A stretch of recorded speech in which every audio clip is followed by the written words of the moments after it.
పెహల్గాం. పెహల్ అంటే ఏమంటారు తెలుగులో?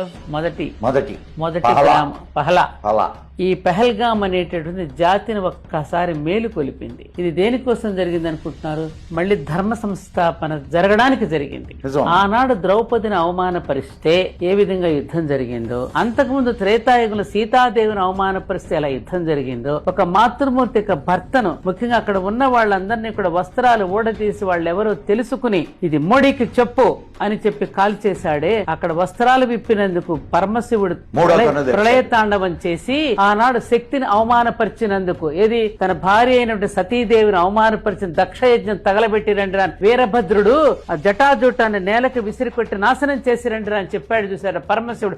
అదే సంఘటన జరిగింది ఇక్కడ. ఆ తల్లికి జరిగిన అవమానం నీ మోడీకి చెప్పరా అంటే వెళ్ళి మోడీ అనే విష్ణుమూర్తికి చెప్పింది. విష్ణుమూర్తి సుదర్శన చక్రాన్ని సంధించాడు. ఏమంటారు? ఎప్పుడు కూడా మహాభారత